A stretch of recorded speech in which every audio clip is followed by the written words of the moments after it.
Pronto. Olá, meus caros, boa tarde novamente. Agora gravando, são 13h32. Bem-vindos à aula 2, depois eu mudo aqui.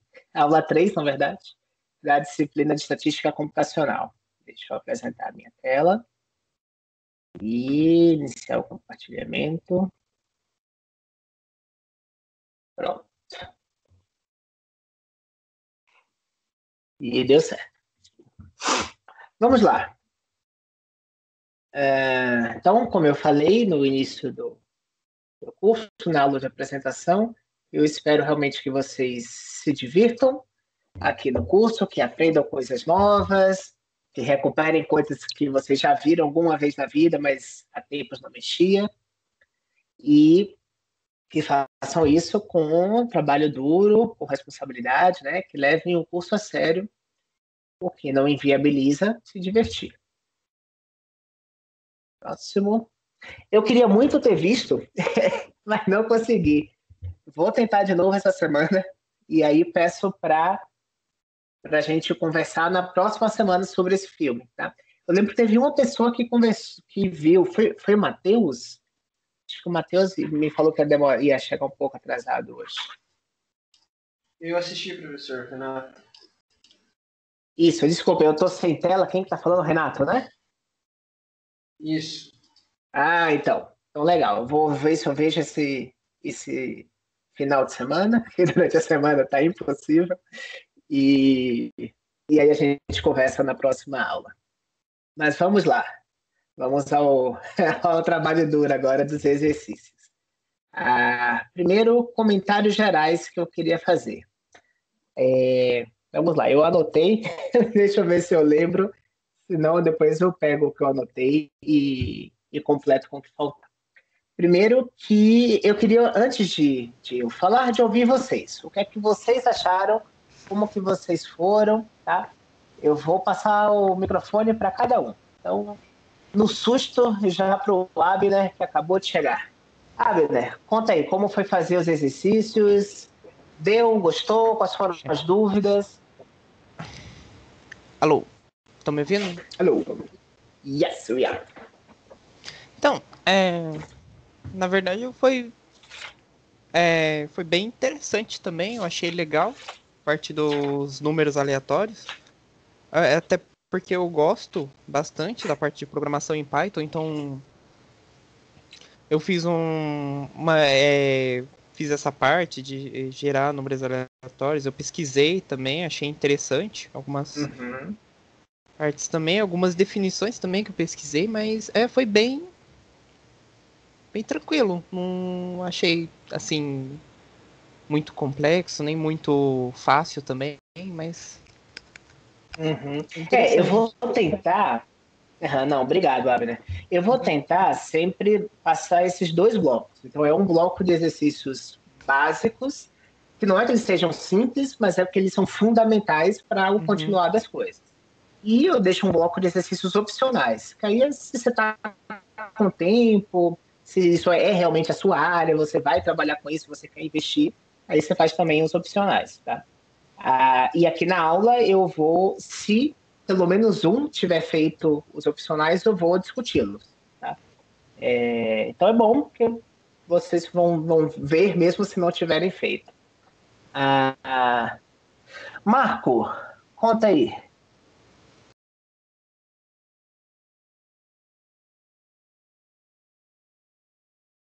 O Marco não está. Ele aparece como sim, mas deixa eu ver se eu vejo. Eu não consigo ver a carinha dos seis, né? Porque eu estou apresentando, nem no meu auxiliar aqui. Mas beleza. Rubens, por favor. Oi. Eu achei interessante os exercícios. Para ser sincero, eu nunca tinha usado as funções, por exemplo, do SciPy para gerar número aleatório com distribuição. Fora isso, também teve aquela questão da repetição. Teve um comentário, acho que no grupo do WhatsApp, que eu achei bem interessante. Eu tentei gerar a repetição dos números aleatórios e não tinha como. É um número muito grande. Não tem como. Fora isso, tentei apresentar... Oi? Não, pode continuar, desculpa. Fora isso, eu tentei apresentar também um dado que eu tinha do mestrado, que era de um teste que eu fiz de consistência com uma métrica. Eu fiz um box plot. Uhum. E acho que era isso. Achei bem legal. Eu não sabia dessa Ah, também da repetição. aham. É uma coisa que a gente tem que se preocupar a priori, né? Eu lembro que quando eu estava na iniciação científica, quando a minha orientadora pediu para eu usar, e aí eu fiz, e aí quando eu apresentei o código para ela, ela, tá, agora vamos pausar um pouco, vamos discutir o que você fez no automático e não parou para pensar, que eu tenho certeza que você não parou para pensar. Aí ela foi me explicando essas coisas. E porque tem hora que a gente chama tanto, né, esses números aleatórios, que talvez exceda o período. É improvável, porque esse período, como vocês viram, é um número enorme. Teve uma pessoa, eu não vou lembrar exatamente quem, mas está anotado, que olhou na documentação, colocou o valor. Alguns outros tentaram programar. O Rubens fez um truque que eu achei legal, de tentar ver exatamente o número real que reaparece, dado uma precisão. Eu vou comentar sobre isso também quando a gente chegar lá. E são coisas interessantes, né? Coisas que quem usa números aleatórios tem que fazer. Tá? Na primeira vez, normalmente a gente não se preocupa com isso, mas é bom que você tenha esse contato na disciplina para que na pesquisa a coisa flua ainda mais rapidamente. Beleza, Marco. Tenta aí. E no final, quero conversar com você também, que na aula passada, ao final, eu conversei com cada um.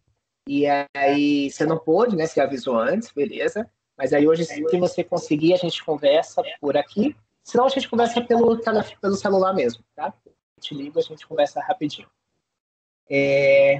Bem, vamos lá. Quem mais chegou por aqui? Renato. Opa, então, professor, eu achei bem interessante os exercícios, achei teoricamente não tão fáceis, mas também não tão difíceis, todos deu para fazer. Então, achei bem interessante. Acho que fui eu que coloquei no primeiro lá o período, porque no primeiro momento eu escrevi um códigozinho no primeiro momento que ele retornava se tivesse se ele encontrasse alguma sequência repetida, ele retornava e retornava o período, mas aí estava dando sempre que não existia período, acho que pelo número de interações que eu estava fazendo. Cheguei até a fazer um testezinho com uma lista que eu criei na mão, ele estava funcionando. Aí eu fui procurar na documentação qual que era o período, e aí eu vi que eu ia ter que fazer um número de interações relativamente grande, e aí coloquei da documentação. Mas achei bem interessante. Achei legal também os exercícios opcionais para estar fazendo. Achei interessante para achar o número de pi. Confesso que não, de primeiro momento pensei, não consegui ali na hora formular, fui ver alguns tutoriais, achei bem legal.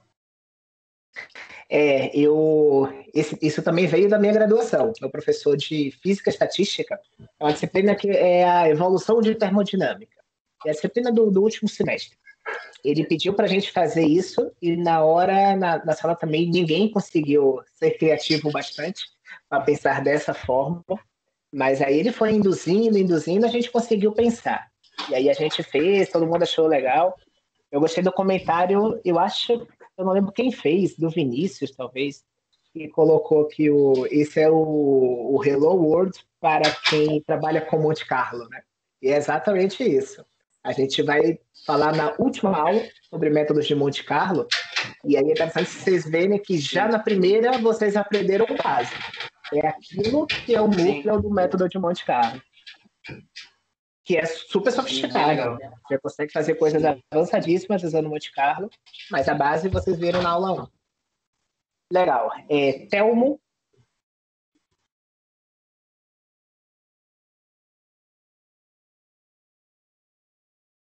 Telmo tá aí? Ele tá. Tá. Ok. Uhum. Tudo bom, Telmo? Diga aí. O que achou dos exercícios? Conseguiu fazer? O que achou do formato? Então, infelizmente eu fiquei meio enrolado, então eu fiz assim meio que no susto. Então nessa parte de gerar, de entender realmente como é gerados ali os números aleatórios, eu não consegui me aprofundar, então eu fui meio que fazendo no susto. E tentei ali usar o seed para tentar gerar, por exemplo, uma primeira distribuição de números e depois utilizar novamente para ter a mesma sequência, né? Só que eu não li a fundo como isso realmente ele é feito. Então eu vou ficar devendo ter que ler aí para poder entender melhor. Uhum. Mas olha, eu não considero que você vai ficar devendo, não. O que eu pedi é exatamente isso, uma primeira análise do que está acontecendo. Eu peço as listas normalmente na quarta para que vocês entreguem no domingo. Então não dá para vocês aprofundarem mesmo. Inclusive, isso é um outro comentário que eu queria fazer. Façam. Deixar bonito é depois. Tá? Então, deixar a legenda bonitinha, o tamanho dos números nos eixos, isso eu não vou cobrar. Tá? Porque você pode perder muito tempo nisso, isso não ser importante para a minha avaliação aqui. Então, podem passar por isso, mas aí, deu tempo, vocês vão e arrumam. Tá? Por outro lado, não é para vocês compartilharem com isso, né? Compartilharem comigo uma versão preliminar, tá? Compartilhem apenas a versão final comigo, tá? Se você quer acabar na sexta-feira e me mandar, ótimo. Se você quer levar até domingo, ótimo. Depois que compartilha comigo, vocês podem continuar mexendo, mas não para compartilhar de novo. Tá? Mas eu aconselho que vocês mexam, até para montar uma biblioteca de vocês. Uma coisa que eu fiz, né, quando eu cheguei no INPE, e me ajuda até hoje. Eu tenho códigos que eu fiz, principalmente com estrutura de dados, que eu fiz desde o início lá e uso até hoje. Tá? Então, deixa essa biblioteca bonitinha. Vocês sempre vão precisar fazer um plot, e ó, como é que faz isso? Eu já fiz uma vez. Vai lá e pega, tá? Certo. Beleza, Thelmo. Faltam Otto e Vinícius. Diga aí, Otto. O Otto chegou? Não vi? Vinícius, eu sei que tá aqui. O Otto tá também, né? Pronto. E aí, Otto? A câmera aqui também.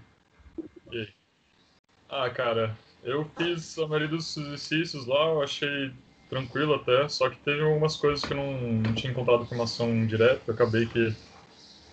acho que eu não li direito a documentação também para achar algumas informações, mas achei que foi interessante os negócios, os exercícios. Uhum. Não, legal. E Vinícius?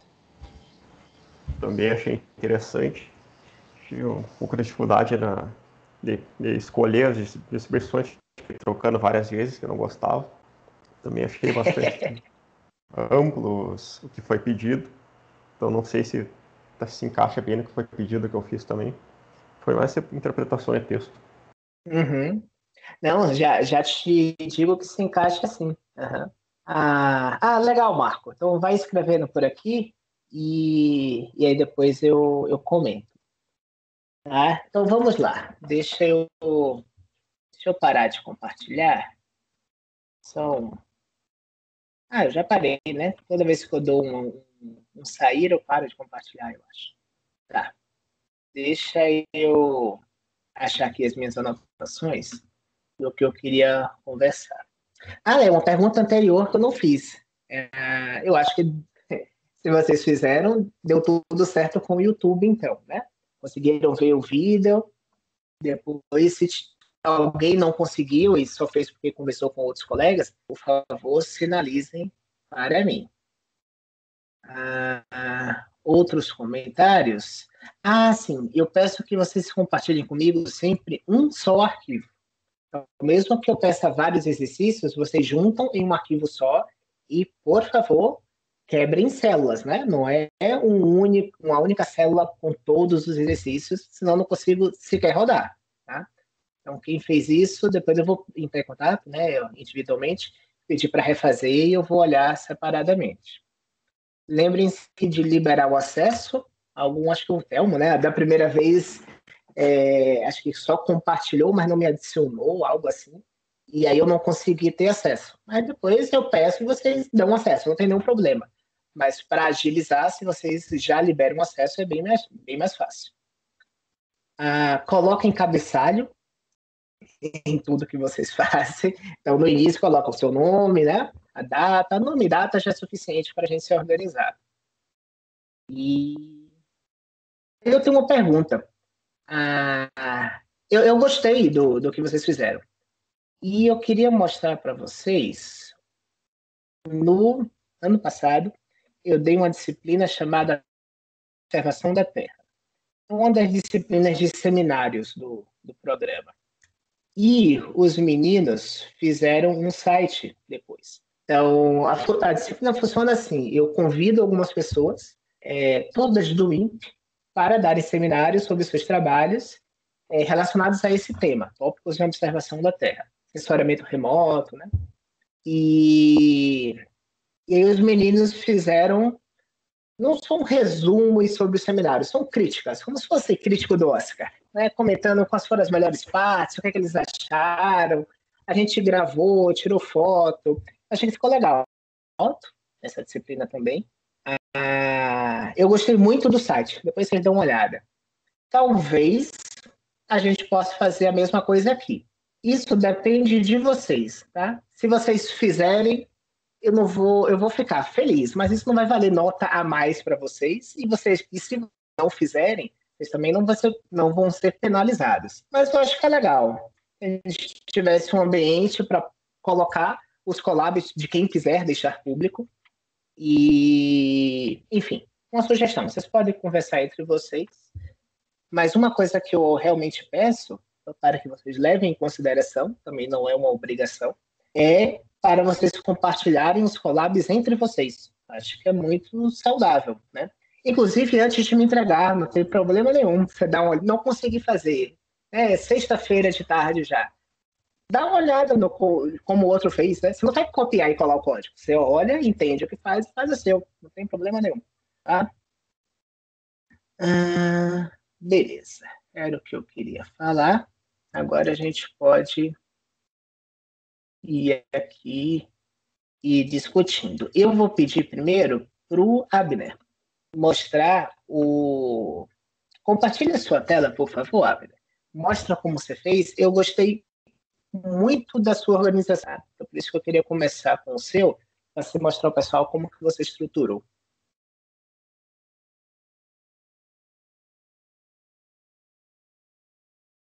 Enquanto você carrega, eu esqueci de pegar água. Deixa eu correr rapidinho e trazer meu copo, senão eu fico seco.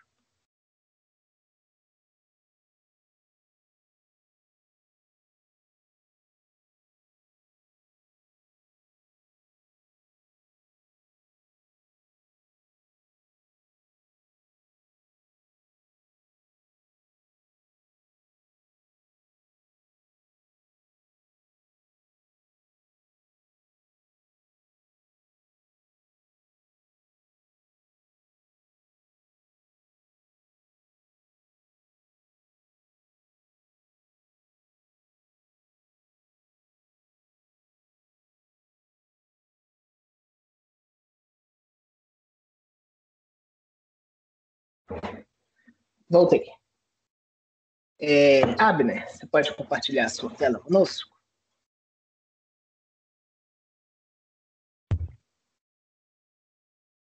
A gente não te ouviu. Eu ouvi sua boca mexer.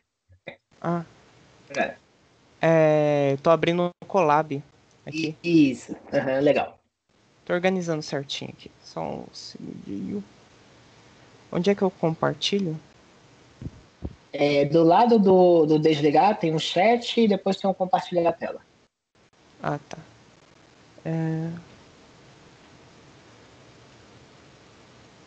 Do lado do stop aqui? É que Isso. Eu não... Pula 2, vê se você consegue. Se você não conseguir, eu tento pegar o seu e eu mesmo compartilho. E você comenta. Tem aqui, copy link. É esse share mesmo aqui? Pode ser. Tenta aí. Tem Skype Contacts, Default e-mail, Outlook e-mail, Gmail. Não. Isso é para compartilhar chamada com alguém, eu acho. Eu compartilho a minha. Share screen. Achei. Pronto, tá. Aqui, ó. Pronto, estamos vendo sua tela. Tá vendo Tenha aqui? cuidado. Beleza. Dá um Ctrl mais, alguma coisa pra gente. Isso. Tô ficando velho. Acho que mais um tá bom. Tá ótimo. Assim? Pois é, isso. Mostra aí a estrutura que você usou. Achei bem legal. Então, primeiro eu dei uma introdução aqui sobre os imports que eu estava usando. Eu usei o NumPy. Na verdade, eu comecei usando o Randall, né? Só que daí o Randall ele não dá muitas opções para você alterar a semente para geração de números aleatórios. Então eu pesquisei, daí eu achei o NumPy, né? Eu usei o Pandas para organizar melhor as variáveis que você tinha pedido no exercício, que é a média, a moda, a mediana, né? Aqui algumas coisas do Math, aqui, que eu estou usando SQRT para tirar a raiz quadrada. Essa parte é o básico. Daí eu dei uma introdução aqui, Import Requirements. Da Implementation of Methods, que eu pego aqui, eu vou, por exemplo, como tirar a média aqui, facilitando essa parte. A moda, a contagem de elementos, para fazer a distribuição, a mediana. Deixa eu te interromper aqui e Pode falar. fazer um comentário. Como programador, eu acho que fica melhor assim, realmente. Você define todo mundo no bloco. No meu tempo de programador em C, né, em C++, você faz um ponto H, deixa ali bonitinho, separado.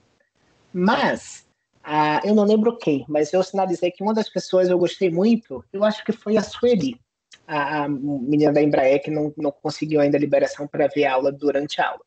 Ela definia e já usava, já dava o resultado.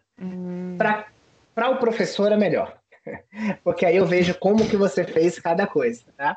Mas isso aqui é útil para o professor uma vez, e depois vai ser útil para vocês a vida toda.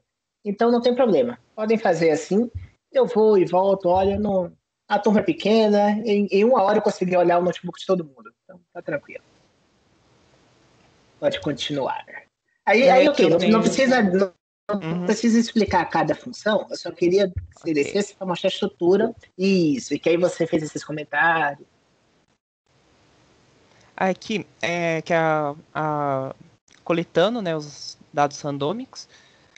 Daí que eu pergunto o que é um número randômico, daí é aquele número que não pode ser previsto, é um número aleatório, né? Eu fiz alguns comentários aqui que eu tirei também daquele livro do Andar do Bêbado, que é que a gente tinha conversado na última aula também, daí eu peguei ele de novo, dei uma olhada. Legal. O meu chegou hoje. Comprei comprei num site, quando eu posso falar, que não estão me pagando para isso. E aí chegou hoje. Depois eu vou lá na portaria pegar. Ver se eu leio também até semana que vem. É uma leitura muito interessante. Então, legal. Legal que você leu, legal que você usou como referência para cá. Aqui, ó. Vai descendo, então? Pode. Aqui eu tô mexendo com a semente, que eu escolhi essa semente aqui, aleatoriamente também. Aqui que começa a ficar interessante, porque o que acontece? Eu gerei aqui, primeiro, eu veio a sequência de 5 números, aqui. O que acontece? Essa linha toda aqui, ela serve para só sortear os inteiros, porque ele acaba gerando tantos números em ponto flutuante que acaba não tendo uma certa repetição. Daí eu coloquei assim, não, eu só quero só inteiro. Só o inteiro dessa lista aqui. Daí o que acontece? Aqui... Tudo bem, assim, você pode fazer isso. Talvez um estatístico muito rigoroso dissesse que não, mas não é o meu caso. Não, mas como é um exercício mais simples, né? Isso. Perfeito. Mas eu queria que você fosse lá no final. A estrutura do código não vai dar para a gente olhar aqui na aula de todos. Eu queria só que você mostrasse lá embaixo que você colocou até as referências, ficou bem bonitinho. Pode ir fechando isso. E pronto, Tá. você colocou conclusões.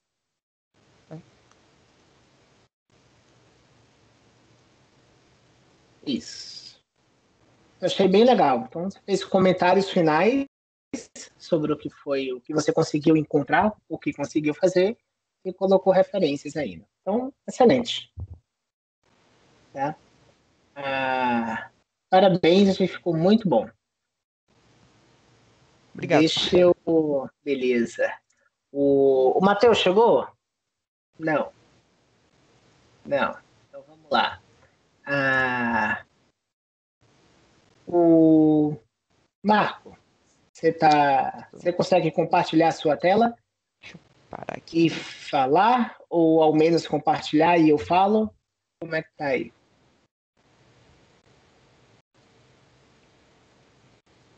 O Rubens falou aqui que tem a Rand Int.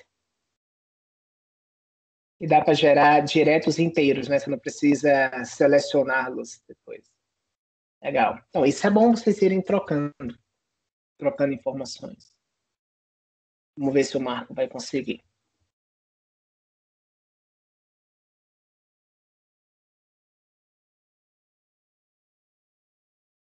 Mas aí, compartilha aí, Marco. Eu queria que você mostrasse a tabela que você fez. Achei que ficou bem legal.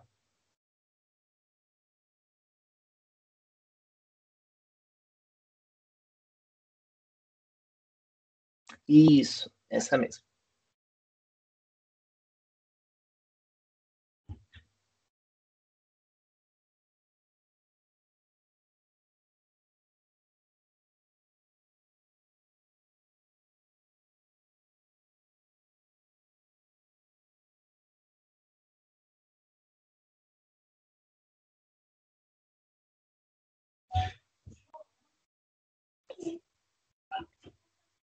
Bem, enquanto o Marco tenta aqui... acho que agora foi.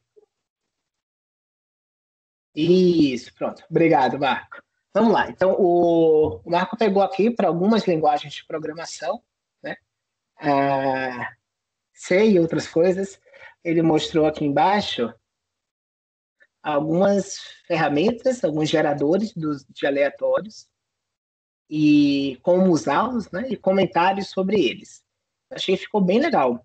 E essa do Python, que acho que foi o que a maioria usou, vocês podem depois refinar e colocar diferentes geradores, o que é que um faz que o outro não faz, tá?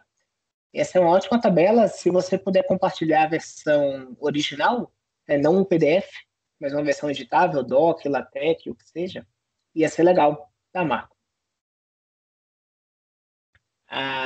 É estranho apresentar e outra pessoa falar por você, né? Mas beleza.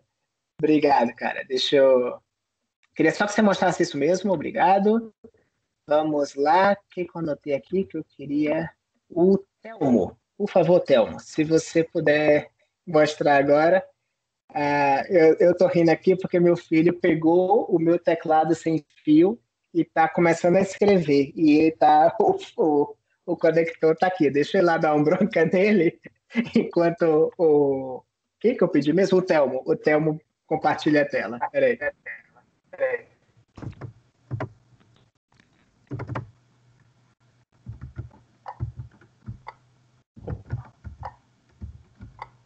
Vocês estão conseguindo ver minha tela?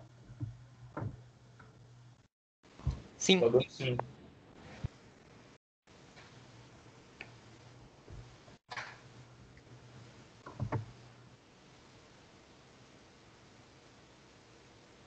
Então funcionou o tutorial em R? Tá funcionando o trem. Vamos lá. Eu queria que você mostrasse a parte da distribuição em período que você analisou aí. Certo.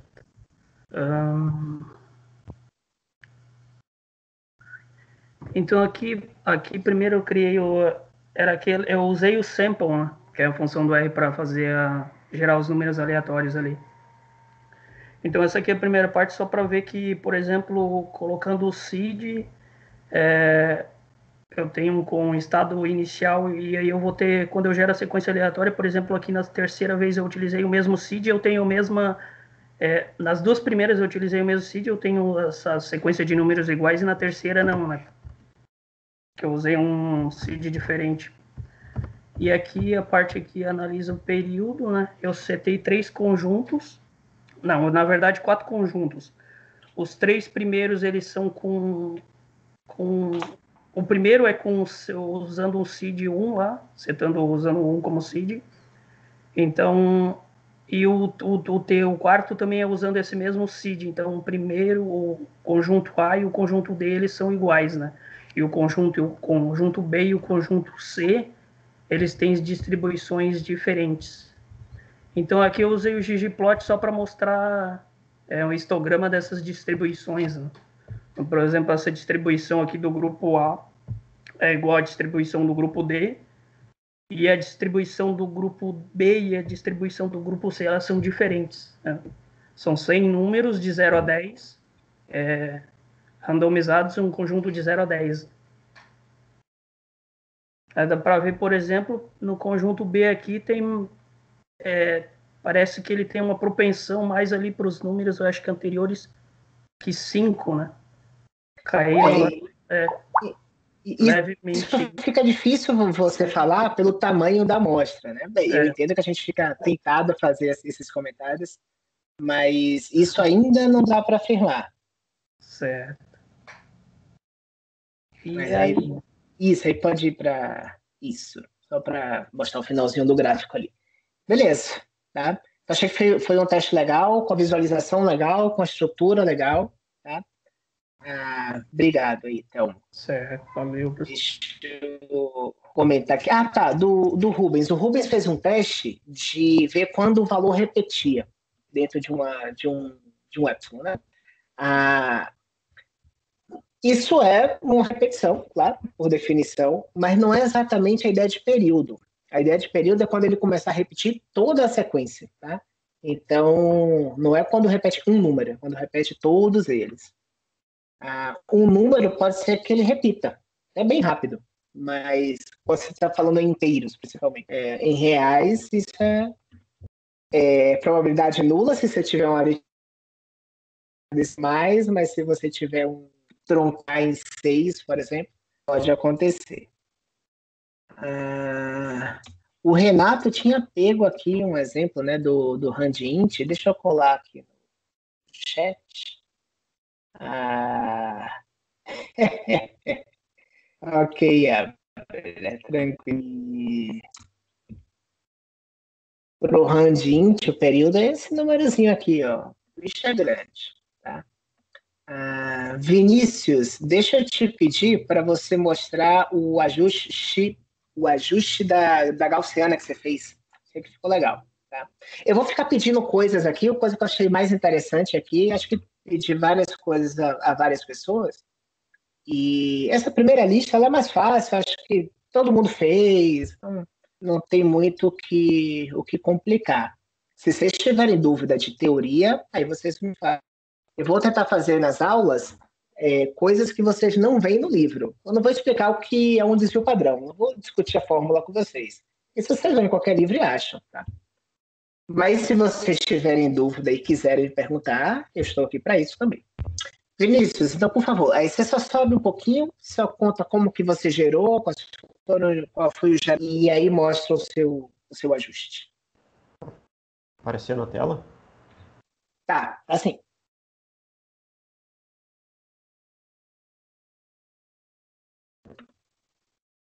Tava aparecendo, sim. Quer dizer, ainda está, sim. Só não um collab. Agora sim. Tá, agora tá indo. Tá movendo e tá... Essa claque com RG. Ele compartilha o mesmo seed para todas as distribuições. Eu criei uma normal de 1000 pontos. E aqui fiz um histograma para verificar a forma da distribuição e comparei com a função gaussiana, para mostrar que ela é realmente uma distribuição gaussiana. Uhum. E aí deixa eu só fazer uns comentários. Então você tem 1000 pontos na sua amostra, vamos já pensar como série temporal mesmo. Você tem medidas em função do tempo. Então você pode fazer um plot de y em função de x, y é a medida e x é o tempo. E você pode sair do domínio das observações para o domínio das frequências e olhar um histograma. Então, você tem aqui a frequência com qual cada bin aqui aparece. E, no fundo, não é com a qual cada número aparece, até porque se a gente está falando de números reais, você não pode a probabilidade de um número real aparecer é 0. Tá? Tem teoremas, fogem do escopo aqui da disciplina, mas é preciso agrupar em bins quando você está trabalhando com números reais. E mesmo com inteiros, se você tiver um número muito grande, visualmente é melhor agrupar. A escolha dos bins, de certa forma, você tem alguma maleabilidade, alguma janela para isso. Aqui você o número que você disse quanto né? Você quer 50 bins, ou você pode definir o tamanho de um bin e aí fazer a conta inversa para descobrir quantos bins você vai utilizar. Mas a representação ficou bem bonitinha, né? Você tem um eixo X com as medidas, o eixo Y com a frequência, você viu aqui que a média é 0, e você tem uma variância que você consegue calcular, né? Tá escrito aqui pela equação da gaussiana, e ficou bonitinho aqui a curva vermelha, né? Mostrando a frequência teórica dada uma média e um desvio padrão teóricos. Achei que ficou muito bom, bem legal. Bem, obrigado, Vinícius. Vou pedir para você fechar de novo. E eu vou pedir para o Rubens mostrar rapidinho a matriz que ele fez. Ele fez esse mesmo plot, só que aí ele já fez em 2 dimensões, porque fica muito legal de visualizar. Mostra aí, Rubens. Aí conta um pouquinho, né, da parte inicial, e aí da seção 1 mesmo. E aí que você coloca as matrizes. Então, aqui tem eu usei 2 bibliotecas, usei a NumPy, o mesmo que a maioria gerou, e a SciPy também tem algumas funções legais de distribuição. Bom, esse 1 aqui é só mostrando como que usa a biblioteca geral. Aqui tem a parte da estatística, também tem em cada uma dessas bibliotecas tem como calcular essas medidas. Deixa eu fechar aqui. Tem a parte de série temporal também, não sei se... eu achei interessante porque você não explicou em muitos detalhes como gerar, mas eu lembrei de uma aula do Reinaldo, que ele explicava que dava para fazer com soma acumulativa. Você pega um conjunto de pontos amostrados, tira a média e vai somando a cada ponto com o anterior. Daí você consegue ter uma distribuição que, se você fizer a distribuição aqui nesse eixo, vai dar a distribuição que você tem dos dados. Olha, interessante. É uma técnica que o Reinaldo tinha me explicado algumas vezes, já brigou comigo por causa disso, mas faz parte. Porque aqui vocês precisavam apenas chamar a função que gera a distribuição da forma que vocês quiserem e ver o resultado. Então, no fundo, vocês podem manipular isso, né? Eu vou aproveitar o que você fez para comentar isso. Vocês podem gerar aleatórios usando a distribuição que você queira. Tá? Como que você faz isso? Basta você ter alguém que gere a uniforme para você. Se você tiver uma entrada que é uma distribuição uniforme, ou seja, que esse histograma é a mesma, você tem a mesma probabilidade de encontrar qualquer bin. Tendo isso, você gera qualquer função. Tá? Isso acho que o Reinaldo vai falar na parte dele também. Ele já falava um pouco disso na disciplina anterior que a gente dava. Legal. Não sabia. Mas mostra a matriz. A matriz é legal. Sim, espaço fásico, esse aqui. Então, essa é outra forma de manipular. Você pega a distribuição, por exemplo, que você fez uma amostragem e plota contra ela deslocado um passo de tempo. Aqui eu estou usando 10, por exemplo. Então, com isso, eu vou ter uma dispersão. E cada distribuição vai ter uma dispersão diferente. Aqui está da beta, com 2 parâmetros, A e B. E aqui da homogênea. Então, você vê que ele ocupa todo o espaço. Também tem outras formas de apresentar isso. Que seria o plot de densidade, por exemplo, que dá para usar. Aí, deixa eu te pedir. Deixa nessa figurinha aí mesmo, da homogênea. Pode ser do skater ou do grid. quem é de sistemas dinâmicos, a gente tem hoje aí, convidei a Jussara. A Jussara é uma aluna de doutorado do INPE também, é aluna lá do grupo, aluna do professor Elbert. O Elbert trabalha com sistemas dinâmicos e essa representação em espaço de fases é bem comum lá. Normalmente a gente plota x mais 1 em função de x. Então, imagine uma sequência e você vê o número que você está agora em função do antecessor. Isso serve para você ver estruturas na sua série temporal, serve para identificar caos, atratores. E é interessante quando você gera os aleatórios com distribuição uniforme ou uma outra qualquer homogênea e vê o que está acontecendo, você fica como se fosse aquela TV antiga, né, fora de sintonia, aquele chiado, aquele ruído de fundo. Inclusive, ruído é uma palavra que vai aparecer na aula que eu gravei, que eu vou disponibilizar amanhã. Mas achei que ficou muito bonito, né? Aí o que o Rubens botou. E é um recurso visual que ajuda você a entender o que está acontecendo, né? Não é só bonito por ser bonito, é bonito e é útil. Então, obrigado aí, Rubens. Aí deixa eu pedir de novo para o Vinícius. Agora a gente já vai sair finalmente do bloco aleatório. Vamos por descritiva. Eu gostei muito de como o Vinícius apresentou as interpretações das medidas descritivas. Pedi para você compartilhar a tela, Vinícius, e aí mostrar como você colocou o mínimo, o máximo, a amplitude.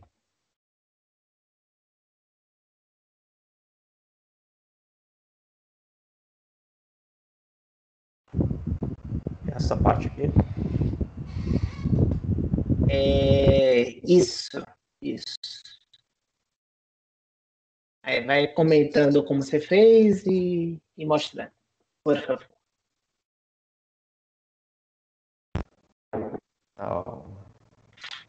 Deixa eu ver a moda aqui, o valor que mais aparece, que no caso aqui é o 7. A média é a média fica, nesse caso aqui, que tem uma expressão igual em cima e embaixo, ela fica mais ou menos no meio.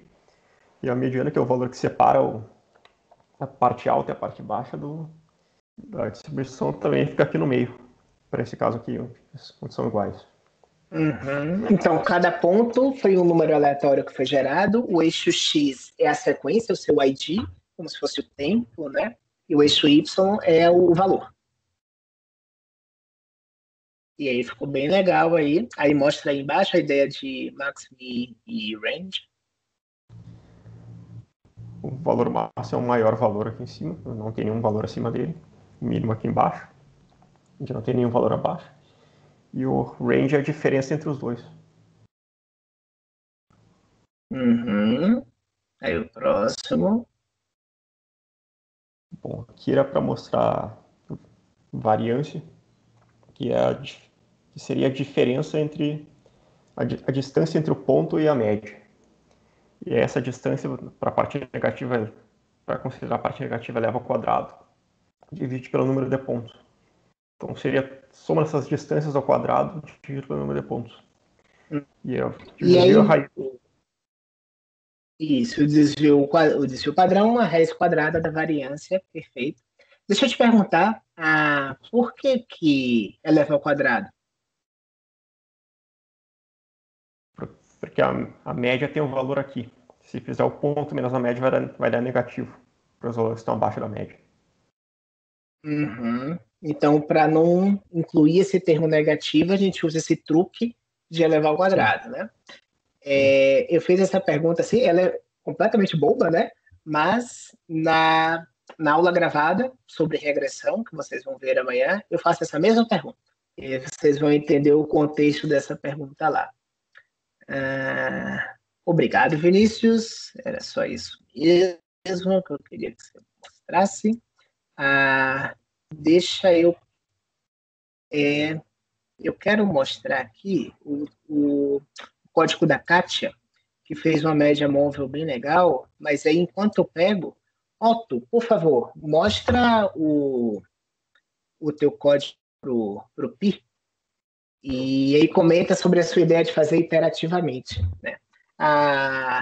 Até o 10 a 6 eu consegui rodar. Aí o outro eu nem tentei. Ô, louco, foi. Mostra aí. Espera um minuto. A gente já pulou, gente, já estamos indo lá para a parte final. Depois eu vou recuperar o slide da aula e vou passar um a um, tá? Vocês conseguem ver? Sim. Só que tá isso, tá bem pequenininho. Tá pequeno? É que eu tô com acho que monitor. Eu vou compartilhar na tela do notebook, que é menor aqui, rapidinho. Tá.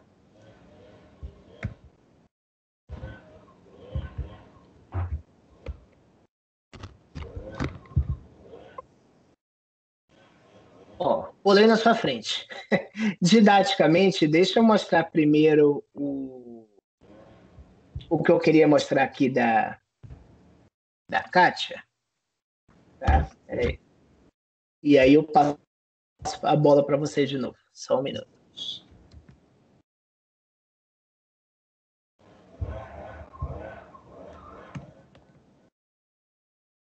Tá, eu queria ir lá na...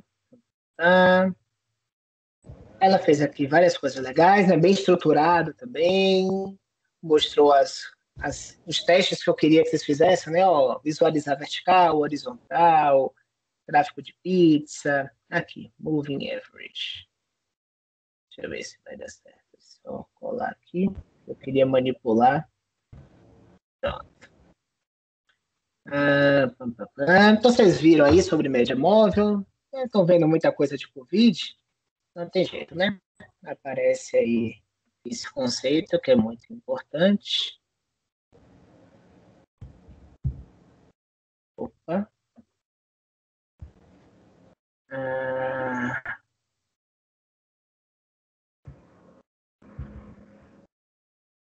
Cadê?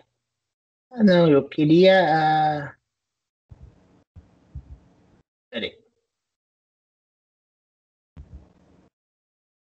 Deixa eu rodar aqui para usar essa amostra maior. Tudo bem.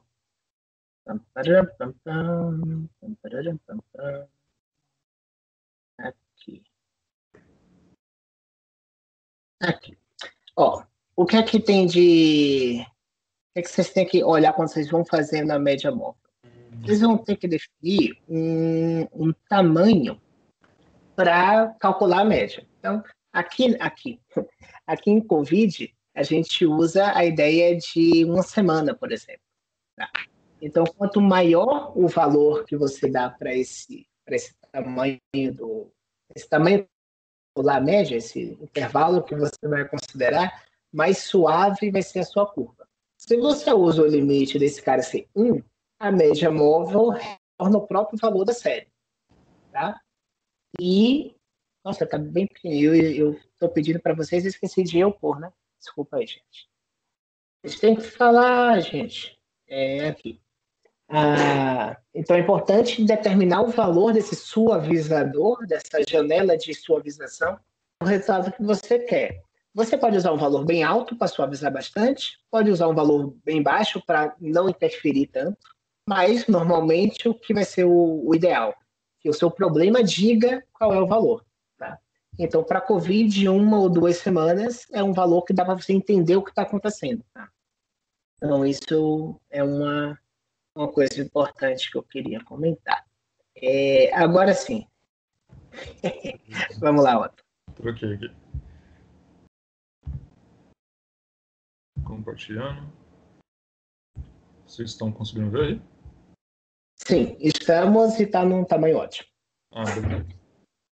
Então, aquele experimento lá, eu tinha visto um vídeo faz um tempo, como que fazia, né? Você tem que, imaginar um quadrado, sei lá, de raio 1, um quadrado de lado 2, e dentro dele tem um círculo. Aí você vai ficar girando vários pontos aleatórios, assim.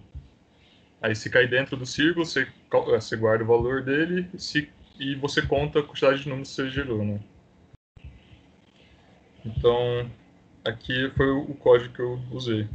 Eu defini a quantidade de... eu iniciei o contador de pontos dentro do círculo, a quantidade de pontos gerados, os limites para fazer variar um pouco, né?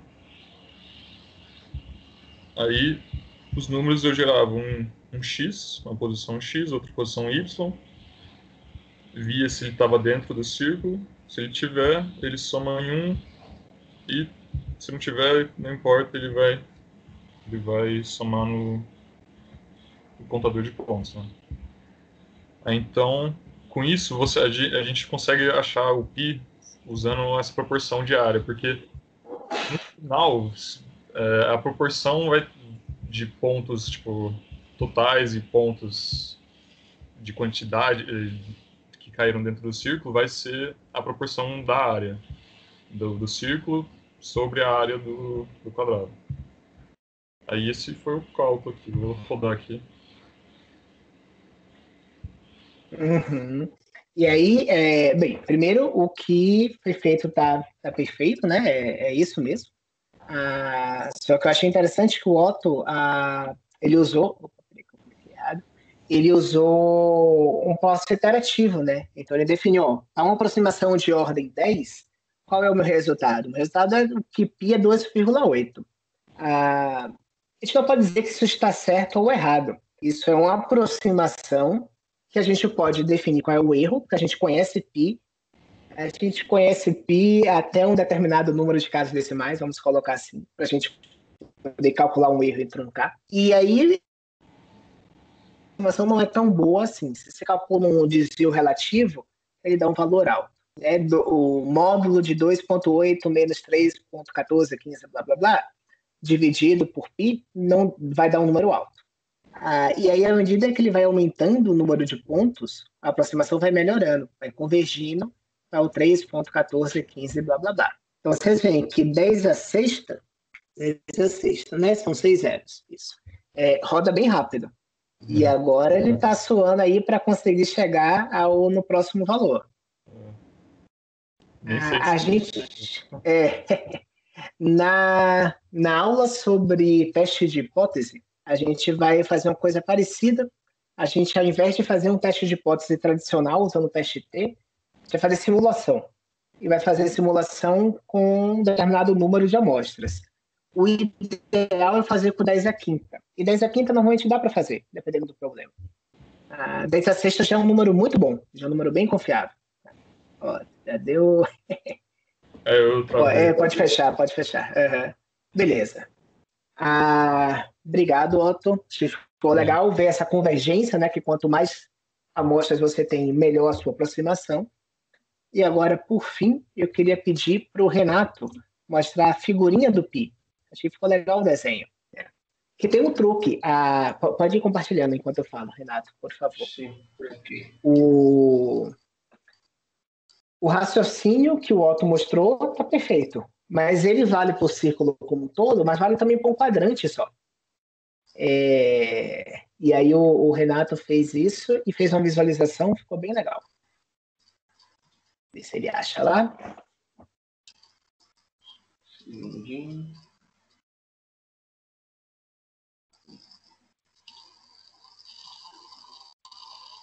E deixa eu achar. Bem, o slide está aqui também, que aí eu vou passar um a um com vocês. Tá compartilhado aí? Opa, tá. Deu certo. Uhum.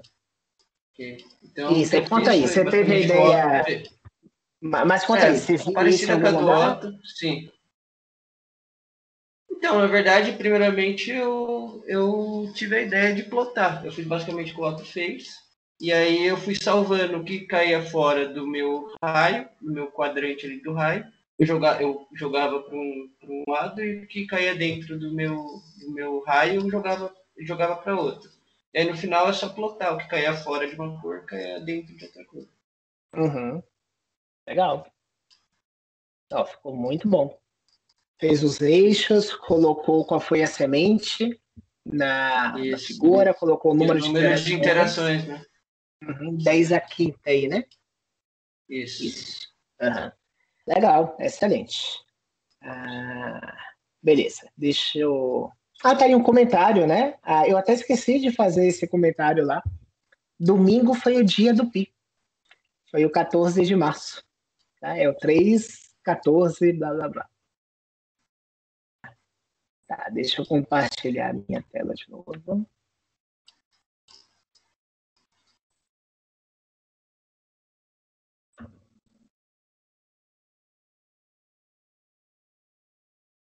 Pronto.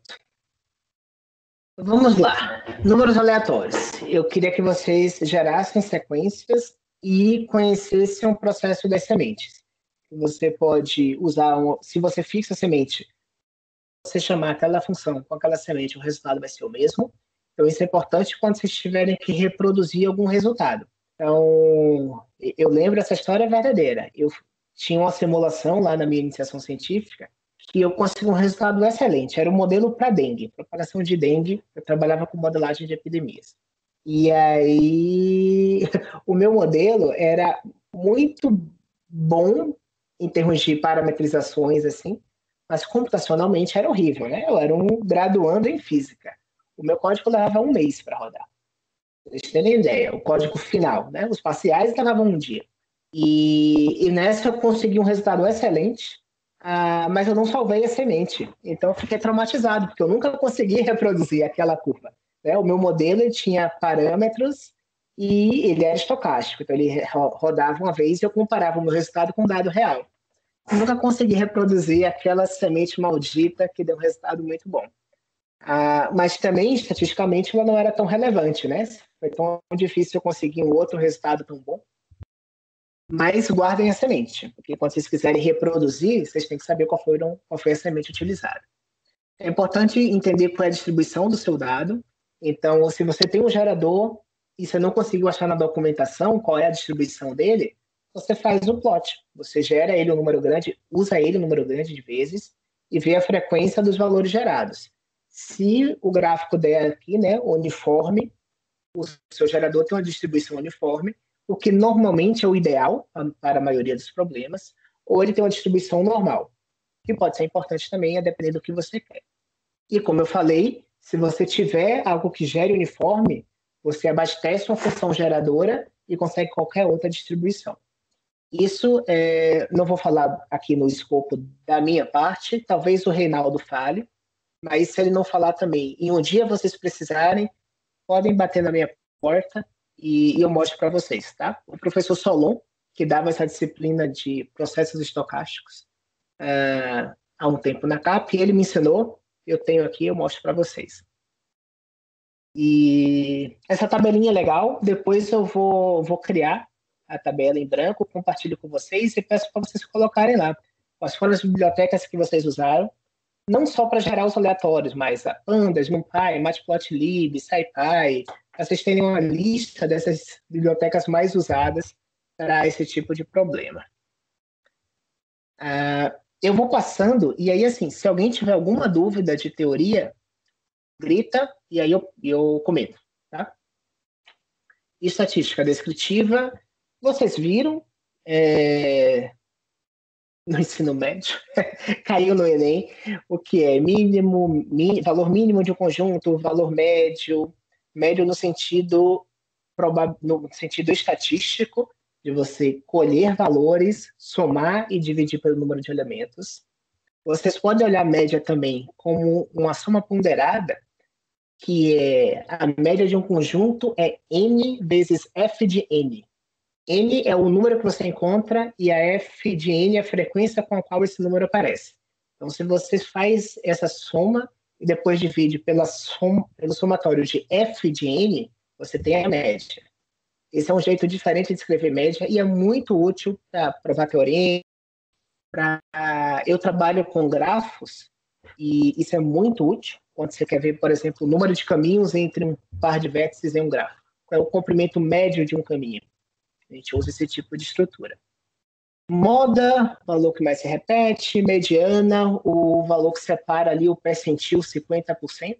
Então, você tá um cara que tem metade dos dados para cá, metade dos dados para lá, se você pensa na distribuição uniforme. Se você pensa de uma maneira mais geral, você pode pegar máximo e mínimo, somar e dividir por 2, você tem o cara que está ali na metade entre eles. Então, vai depender da sua distribuição para ver qual conceito você vai utilizar. Máximo, amplitude, soma, variância, desvio padrão. Ok. Controle dos bins, a ideia dos percentis. Eu não lembro quem, acho que foi o Vinícius. Fez uma representação bem legal também dos percentis. Você mostrar 10% dos dados estão até aqui, ou 10% se você considera a amplitude e divide por 10, né? O primeiro caixinha está aqui. Vocês podem controlar. Quando você tem uma distribuição uniforme, o número de pins para controlar uma porcentagem ou o próprio domínio para controlar uma porcentagem vai dar a mesma coisa, mas não necessariamente em um caso geral.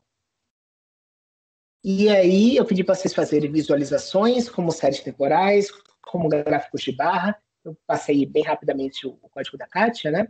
Que tinha visualização de histograma vertical, horizontal, gráfico de pizza, boxplot, vários fizeram.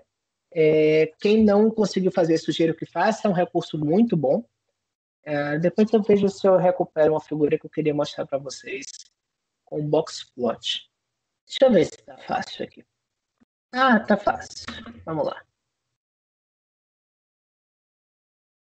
Eu deixei salvo aqui. Beleza, deixa eu dar um zoom. Tá. Dá um menos para vocês verem os eixos. Isso daqui foi um aluno de IC meu. A Jussara conhece, é o Yuri, o aluno do Vander. O Vander, ele fez doutorado aqui também no grupo, na CAP, hoje é professor lá na Federal de Ouro Preto. Então, a gente está trabalhando com dados de chuva, a gente tem um radar meteorológico, um instrumento que mede e estima a precipitação. E aí, se a gente pegar 2 pontos dessa grade, a gente tem uma série temporal associada a cada ponto. Então, a gente pode calcular uma medida de similaridade entre séries. Aqui a gente usou a medida mais simples possível, que é a correlação de Pearson. Correlação, a gente vai falar sobre isso sem ser essa aula agora de regressão, na seguinte. Não, desculpa, na aula de regressão acho que eu já falo sobre correlação, porque eles têm uma relação. Correlação e regressão têm uma relação importante. Mas vamos lá. Então, o Yuri botou aqui um boxplot, o valor do eixo Y, correlação, e o valor do eixo X é a distância entre pares de pontos do espaço. Então, o que é que esse gráfico quer dizer? A correlação média, que é essa linha aqui em vermelho, a correlação média decai com a distância. Ok, isso faz todo sentido. Isso tem a ver com quem vai seguir a linha de geoprocessamento, geoinformática, desculpa. Você tem a primeira lei da geografia, né? Objetos mais próximos devem estar mais correlacionados do que objetos mais distantes. Perfeito. A correlação deve decair com o espaço. E aí, por que isso ocorre? Porque chuva vem de uma unidade física que é a nuvem. É a nuvem que faz a chuva, e a nuvem não é um objeto disperso, não é um arquipélago, né? Você tem um conjunto ali. Então, isso faz sentido. Mas a gente não olhou apenas a média. Esse gráfico não mostra apenas a média. Ele mostra o boxplot completo. Ele mostra que um valor de 5% da distribuição, onde é que está, 95% onde está, consegue colocar aqui os 50%, né, de uma caixinha aqui para cima, para baixo. Então, é um recurso que mostra muita coisa. Você consegue ver que esses caras aqui que estão fora da distribuição que estão dos 95% mais comuns, eles vão diminuindo quando você vai ordenando distâncias maiores. Esse valor de 5% também diminui com a distância, a não ser para esse valor aqui no final, que você já está a uma distância tão grande que você perdeu a coerência, a dependência espacial do seu dado. Então, vocês veem, é um recurso muito bom, tá? Boxplot. Então, aprendam a usar. Deixa eu voltar. Ok. Tá aí da visualização. Então, eu gostei bastante da estrutura do Abner e acho que do Telmo, né? Mas em termos de visualização, acho que os ganhadores aí do suco de laranja, e isso é sério, tá, gente? Eu estou devendo um suco de laranja ao Vinícius e ao Rubens, tá? Foram as visualizações que eu achei mais legais. Então, quando estivermos vacinados em 2050, aí a gente toma um suco de laranja na ADC. Vamos lá. Interpretações geométricas. Eu gostei de como o Vinícius colocou, né? Pedi para ele mostrar para vocês. Ele destacou ali o mínimo e o máximo. Achei legal que ele conseguiu pensar o alcance virando, né? Colocando o alcance na vertical, com uma distância entre o mínimo e o máximo. Muito bom. Os casos de brincadeira, eu acho que ninguém fez, tá? Só se eu passei o olho muito rápido e não consegui encontrar. O que é que eu esperaria aqui? Que vocês criassem conjuntos de números que tivessem propriedades estranhas. Tá? Por exemplo, uma distribuição na qual todos os números são iguais. Tá? Uma moeda que só tem cara e você joga ela várias vezes. O valor mínimo vai ser igual ao valor máximo, que vai ser igual à moda, que vai ser igual à mediana, que vai ser igual à média, a variância e os de padrão são nulos. Tá? Então, esse é um caso degenerado. Aqui era para vocês pensarem em coisas assim. Tá? Se vocês tiverem novas ideias, por favor, tragam e a gente vai discutindo. Média móvel a gente viu, a importância do parâmetro de suavização. Exercícios opcionais. Vinícius, eu não entendi o que você fez. Depois a gente cria uma chamada só eu e você, e aí você me explica. Tá? Mas qual é a ideia aqui? Você tem um conjunto de números, você pode calcular a média pegando todo mundo e somando, acumulando e dividindo pelo número de elementos. Ou ver a frequência com qual cada elemento aparece e faz aquele somatório de n vezes f de n, soma e somatório das frequências. Você vai ter uma média. Só que talvez você não consiga ter acesso a todos os números de uma distribuição. Se você tiver acesso apenas a um pedaço da distribuição e calcular a média naquele pedaço, será que aquela média é representativa? Gere 100 números. Tá? Agora pegue só os 10 primeiros e calcule a média. Essa média, ela é estatisticamente equivalente à média dos 100 números? Acho que vocês fiquem com essa pergunta na cabeça. Quem tiver fôlego pode programar, já fazer uns testes, tá? Mas a gente vai voltar a falar sobre isso. E vocês geraram bonitinho, né? Conseguiram calcular. O Otto fez uma sequência para mostrar a convergência do método. O Renato, eu acho, fez o plot visual, que deu para ver o pi. Beleza. Seu dado. O Rubens usou umas técnicas que ele viu lá do mestrado, mostrou umas coisas. E só. Então, se alguém quiser visualizar o seu dado, de repente já tem um dado real que tem a ver com a sua pesquisa, uma parcela do dado ao orientador, já começa a plotar já. Você já vai ganhando intimidade com o dado. Ou você pega um dado de alguma coisa que você goste. Tá? Quem tem dinheiro aí, ó, pode pegar o dólar, analisar a série temporal do dólar em uma janela, colocar como série temporal, fazer estatística descritiva, coisas que vocês podem fazer e chorar. Ok, questões. Deixa eu até sair para olhar a carinha de vocês.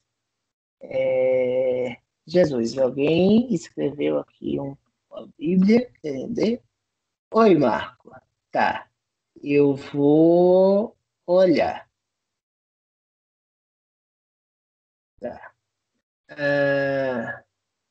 Vamos lá. Passo de novo o microfone para vocês. Alguém tem alguma dúvida, algum comentário?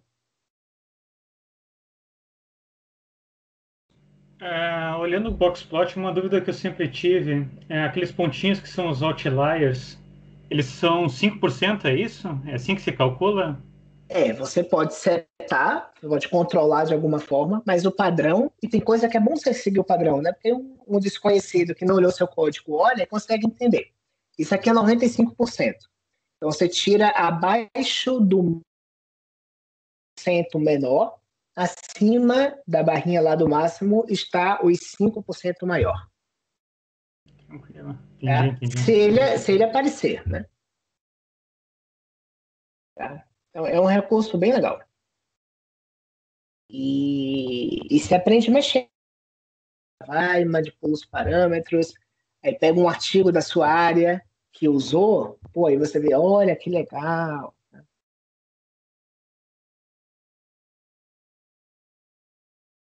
Mais perguntas?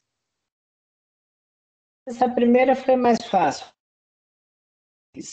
Não já soubessem ou não aprendessem a uma consulta rápida. Bem, vamos lá. Continuando. Não acabou. Exercícios extras. Então, a gente tem os exercícios básicos e na aula de discussão eu ainda vou trazer mais algumas coisas. Então, eu trago aqui esse seguinte exercício extra. Você pode pegar um dado, inclusive até tinha um dado aqui. Pronto. Estava jogando Ludo, eu acho, com meu filho. Aqui é um dado de 6 faces. Você pode jogar um dado uma vez. Vamos lá. Deu 5. Pode rolar de novo, deu 6. Pronto, fui bem. Ou você pode pegar 2 dados e rodar eles ao mesmo tempo. Tem diferença? O que vocês acham? Vamos discutir um pouquinho. Você tem um dado e pode rodar esse dado uma vez, para pegar, olhar o resultado, né, anotar, pegar o dado de novo e rodar de novo. Ou você pode pegar 2 dados e rodá-los ao mesmo tempo. O que vocês acham? São independentes, né? Pronto, então você tem vamos modelar isso como um processo estocástico e a gente vai dizer que essas jogadas são independentes. Uma jogada é independente da outra e que um dado é independente do outro. Então você acha que não dá diferença jogar um dado 2 vezes ou jogar 2 dados uma única vez. É isso? Mas diferença em que sentido? Esse que é o ponto. Tá. Vamos lá. Você pode, como a gente está falando de um processo estocástico, olhar uma diferença ponto a ponto pode parecer meio grosseiro e meio ingênuo, digamos assim. Então, você pode olhar uma diferença entre, por exemplo, distribuições de probabilidade. Ou do próprio valor, da soma de valores, pode criar uma grandeza que derive do seu resultado. Mas se você tem alguma coisa, ou se você pudesse criar uma máquina e voltar, daria diferença jogar 2 dados ou jogar um dado 2 vezes? Eu não estou conseguindo olhar o chat, tá, gente? Eu estou tentando aqui, mas se vocês quiserem falar alguma coisa, por favor, abram o microfone e falem. A princípio, eu acreditaria que as probabilidades são as mesmas, né? Mas eu acredito que não teria diferença. Uhum. Tá. Quem mais tem palpites? Jussara, tu tá por aí? Também acredito que as probabilidades são as mesmas. Oi. Eu acho que são... Oi. Quem tá falando? A Jussara começou, mas o pessoal começou antes. Desculpa, quem que falou? Oi. O Abner? Eu acho que as probabilidades são diferentes. Você lançar... Opa. Por quê? Porque se você pensar que você vai lançar 2 dados simultaneamente, ou independentes, assim, ele não é a mesma coisa que lançar 2 dados uma única vez.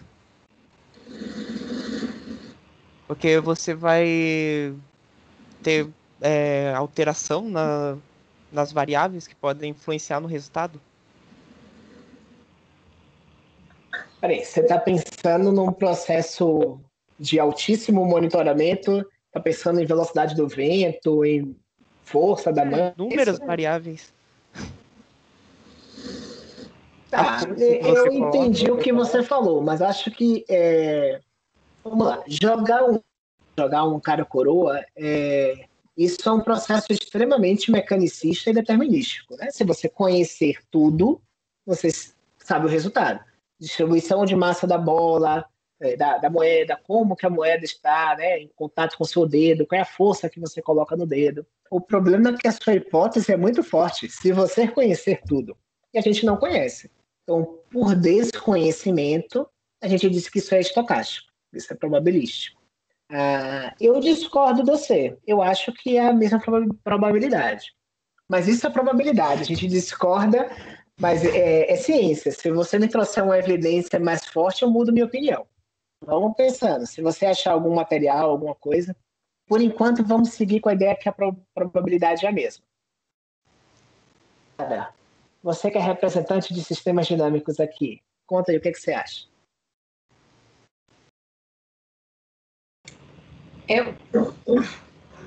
A pergunta é se os eventos são independentes, isso, né?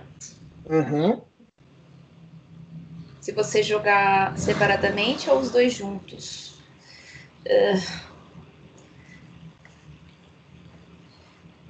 Eu acho que são eventos independentes. Se você jogar os dois juntos ou os dois separadamente, não vai influenciar no resultado.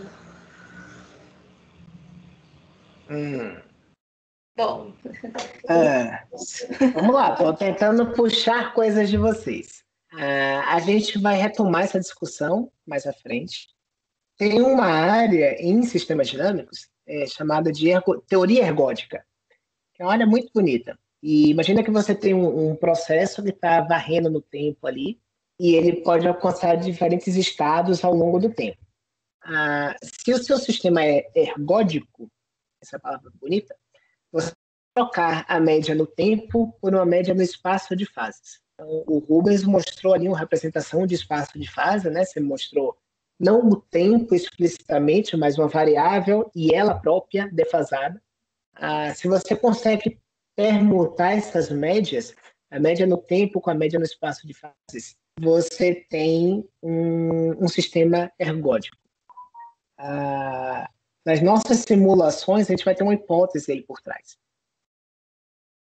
No final, eu vou retomar isso aqui com vocês, tá? Estou usando essa primeira aula para plantar sementes. Espero que dê para a gente colher bem. Tá. Uma outra questão que eu queria discutir em aula é sobre responsabilidade científica. Série de livros, matérias sobre como mentir com mapas, com estatística, com probabilidade, tá? Então, eu queria trazer aqui alguns exemplos para vocês. Eles tratam exatamente da mesma coisa, tá? O da direita e o da esquerda de vocês.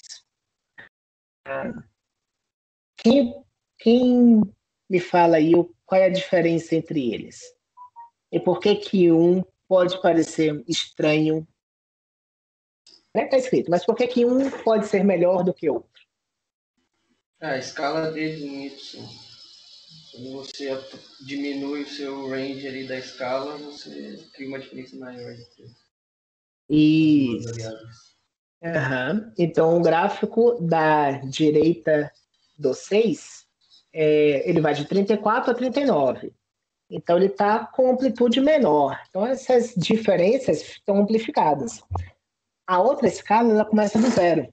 Então, ela vai aqui até 35, o primeiro cara, e o outro vai até 39 e pouco, né? Não é 40 aqui.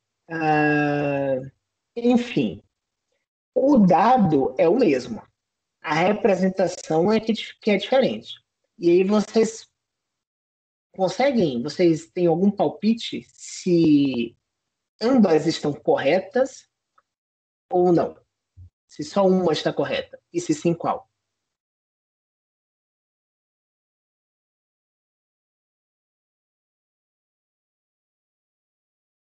Eu acho que as duas estão corretas. Pois é. As duas usam um dado, as duas usam o mesmo dado. Mas a resposta é não. O certo é fazer a escala começar do 0. Tá? Formalmente. Por quê? Porque isso pode ser usado como uma manipulação do que o cliente vai ver ao receber a sua mensagem. A minha esposa é de comunicação, então a gente gosta bastante de discutir sobre isso. A forma quando você coloca a escala sem começar do 0, dá a entender que, nossa, hoje você tem muito menos do que em 1º de fevereiro de 2013, 1º de janeiro de 2013. Quando, na verdade, você não tem tão a menos assim. Se você vê um desvio relativo, né, um menos o outro, dividido por qualquer que seja eles, esse valor não é tão alto. Mas também então, são quando poucos você bits. tem uma... Oi? São poucos bins. Você tem 2 caras só. Tá, mas por que pouco bin interferiria aqui? É que você não vê muita flutuação, né, desses valores, eu acho. Ah, tá. Entendi. Como Aham. é que você Se você vai ter uma tivesse. noção do que é pouco ou muito? Tá, muito bom. Se você tivesse mais elementos, mais observações, né, mais amostras, você poderia entender melhor o que seria uma variabilidade natural, por exemplo, ou o que seria algo de tendência, né? É isso? Tá. Então, o que é que eu deixo como mensagem aqui para vocês? Se vocês vão apresentar um gráfico para alguém, né, usando o que vocês têm de dados, se vocês coletaram e querem promover uma visualização, o que é tido normalmente como mais correto, mais ético, é começar a sua escala do zero. Tá? A menos que você queira dar um zoom para mostrar alguma coisa, mas aí você mostra duas coisas. Você mostra o gráfico aqui, figura A, e dá um zoom e mostra na figura B. Mas mostra a escala começando do zero também. Deixa que a conclusão, quem tira é o leitor. Você apresenta os dados. Um outro isso aqui é uma taxa de homicídios, número de homicídios no estado. No gráfico aqui, de um lado, a gente diz que São Paulo é o segundo estado mais violento, porque ele tem um segundo, né, maior número de homicídios. Mas a gente pode fazer uma transformação e colocar o gráfico aí da direita de você, da minha direita, pelo menos. Não sei como é que aparece, acho que fica igual aí a vocês, né? O gráfico da direita. E aí São Paulo vai para baixo, vai para o último. São Paulo se torna o menos violento. O que é que foi feito aí? Qual é a diferença entre esses dois gráficos? Número da população. Agora que eu vi que eu deixei o título, né? Eu deixei dados absolutos versus taxas. Era para tirar isso. Exatamente. O primeiro caso é o número de mortos no total. Número de homicídios, desculpa, no total. O segundo é dividido pela população. Eu acho que aqui é por 100 mil habitantes. Então, claro, se um estado tem uma população maior, ele muito provavelmente, seguindo a ideia de uniformidade, ele teria mais homicídios. A gente pode olhar o dado absoluto e dizer que São Paulo é o segundo estado mais violento. E isso não é você não está falsificando o erro, você não está criando erro, você não está falsificando um dado, mas você está fazendo uma comparação muito inocente. O mais correto é você representar isso como uma taxa. Tá? Então pensem nisso também. Quando vocês forem mostrar um dado, eu vou considerar o quê? Era para eu ter separado um exemplo aqui para vocês. Eu pensei nisso hoje de manhã, quando eu estava repassando a aula, mas não consegui. Eu trabalho com modelagem de epidemias, né? Desde da IC, trabalho com Covid agora. E aí a gente conseguiu. O Jefferson está aqui. Peraí. O Jefferson ainda está aqui, mas eu vi ele pingar aqui uma hora. O Jefferson saiu. O Jefferson é meu aluno de IC. Ele obteve um resultado e ficou super animado. A gente mostrou que o número de casos de Covid por cidade era proporcional ao fluxo de pessoas entre os municípios envolvendo aquela cidade. Né? Então, eu pego todo mundo que veio de outra cidade por semana. E pego todo mundo que mora em São Paulo e vai trabalhar em outra cidade em uma semana comum. Se eu somo esses caras e faço uma regressão, o Jefferson conseguiu uma relação linear muito bonitinha. Quanto maior o fluxo, maior o número de casos. Excelente, né, para a nossa hipótese, que é mobilidade é importante para entender epidemias. Só que tem um problema nesse gráfico. Quem mata, qual é o problema?